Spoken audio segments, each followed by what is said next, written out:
Hello, and welcome to another edition of our Town Administrator Update, our opportunity to talk to Town Administrator Paul Sagarino about all the latest Burlington news. Paul, thanks for coming in, spending some time. Welcome back to In Studio. It's a pleasure to be here, Rich. It's very nice to be back at the studio, too. Well, it's good to have you. Since the last time we talked, we have completed town meeting, thankfully. Just talk about, your sort of takeaway of some of the highlights. I consider it was a big success, and that's a credit to Town Clerk Amy Warfield and our Town Moderator Bill Byer and a host of other individuals in the tech department, from the high school AV to BCAT itself. It was a very successful meeting, 3 sessions, which is also very successful when you compare that to some of our neighbors, which maybe do 10 or 11, 12 sessions of town meetings. So I would consider it to be very efficient. The budget was passed. We got some great zoning articles passed, and I would consider it overall a very successful town meeting. Yep.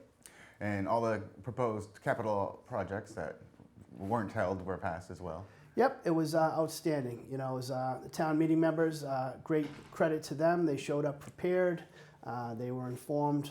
They read all the materials, and we had, like I say, we had a very efficient and orderly town meeting. So it was a big success. And I wonder how long we're going to keep doing them virtually. I think the goal would be, for most people, really want to get back into the high school auditorium as soon as possible. That's the feedback I get from a lot of people. Yeah, well, as things keep changing, we'll see how it plays out. So something that did come up kind of unexpectedly in the last week or so, at least for most of the public, I would imagine, is this issue with the town drinking water. Now, just to be clear, it's not a new contamination. It's a change of the state standards, but it still has an impact. Can you talk about it? Correct. And certainly we don't want the public to be alarmed. This compound's been in the water since the beginning. Right. I think it was a compound that was in a lot of firefighting foams back then, and a couple other products, and it's been discontinued for over 30 years. It's not been in use, but one of the issues with this one is that it doesn't degrade. So it's going to be around forever. And, right.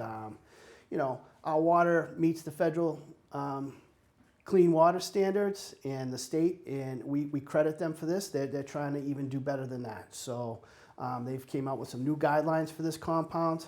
All the cities and towns were required to test for it for the first time. And we were not surprised to know that we were going to have this compound in our drinking water. And Public Works Director John Sanchez is all over it. We have a mitigation plan in place, and we've been working with the DEP as to what we need to do. For most people, this is not an issue at all. There were certain categories of people, pregnant or nursing, and with other conditions that may want to consider just drinking spring water or something like that. But a lot of the MWRA switch over, once we finally get there, is going to be a big help to this, and that went a long way in helping us solve the problem. But we'll be bringing an update to town meeting in September. We'll probably have to make some modifications to the Mill Pond plant.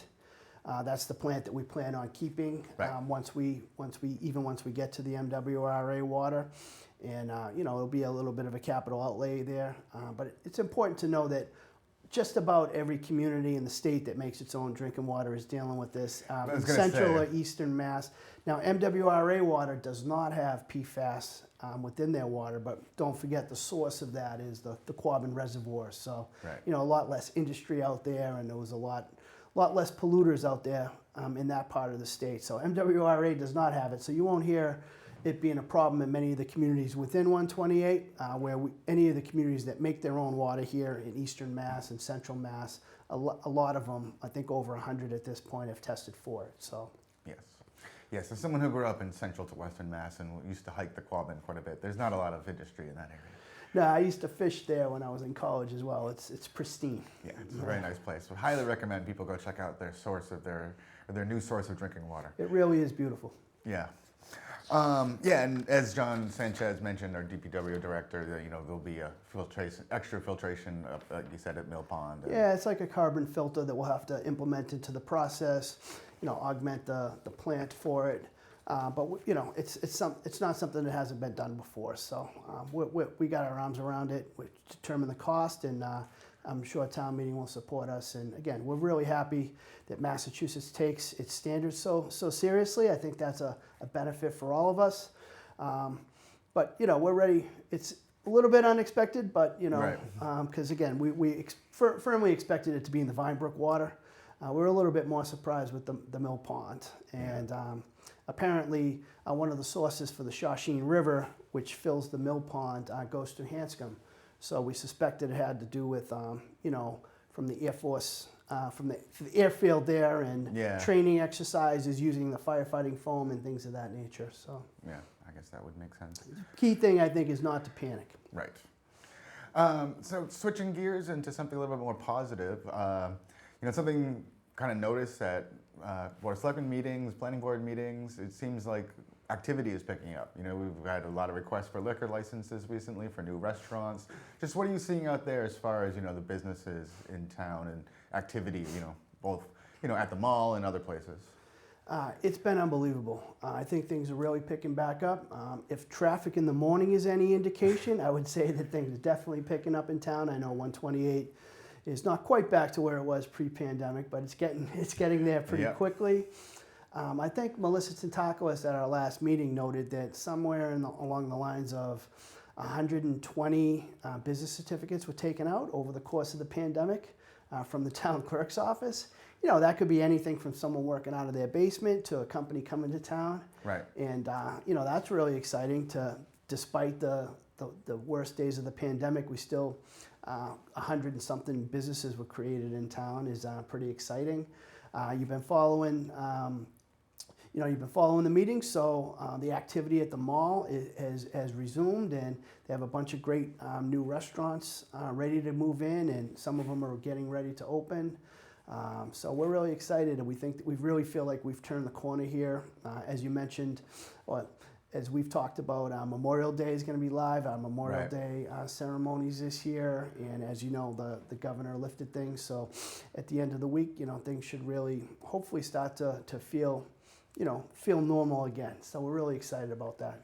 Right. I mean, there's even talk of some kind of Celebrate Burlington activity, but yeah, there was a that's still in the discussion. works. Not unsure what level it will be on, but the recreation department does a great job. So I'm sure whatever they come up with will be an outstanding event. And last thing along those lines, there was some exciting news at this Monday's Selectmen's meeting, and that's a new medical device company that's going to move in from Connecticut. Had a bunch of different options in Massachusetts, settled on the district here in Burlington. Yep, we can't be more thrilled about that one. What we're most concerned about, even prior to the pandemic, is sort of the changing office environment with work from home and things of that nature.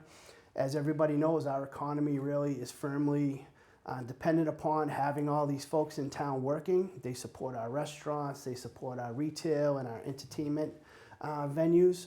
So to find a company that was looking to relocate here to Massachusetts, and again, we were led to believe that there were other communities in the running. So it's really exciting for us that people still look to Burlington. We have an unparalleled location. We have all the amenities that businesses and employees want when they have to go to the office, between food, retail. We have great recreational areas. So it was a great feeling to know that everything that we've been working for together as a town, in terms of reinventing what's the future of the Burlington Commercial District, we're still here, and we're still a desirable location, and we're able to attract this phenomenal company to town. They're going to bring 250 employees to town. They have plans to grow to about 500 employees very rapidly, high-paying jobs. Again, they'll be spending money here in the community, lunch, catering, and all that. They're going to invest in the office building that they're moving into in the district. And again, we have a lot of great life science medical device companies within the community already. Everybody's attracted to Leahy. Leahy, at any given time, I forget, is sort of working on hundreds of medical device testing within their facility. So they're known for that. We also have great things going on the Northeastern Innovation Campus with, life science companies in development up there. So we couldn't be more thrilled to hear about Butterfly Network coming to town. And they were great people to deal with. It happened very quickly. Our Economic Development Director, Melissa Tatakis, just did a phenomenal job. Once we became aware that they were considering us, she was able to identify state resources that would benefit them, and trade groups and incentive programs. And you know, again, it's just great news coming off the heels of the pandemic, and all of our concern about having, you know, bodies in the town is what makes us go around. You know, the daytime population Right. is what supports everything else that we have here in town. And, you know, we're really excited about it. Yeah, well, look forward to being there at the ribbon cutting. Should be a good event. Absolutely. All right, well, that's what we have for this month. I appreciate you, one, taking some time, and two, coming in and chatting in person. It's good to see you back in the studio. Absolutely. Thank you very much, Rich. Thank you.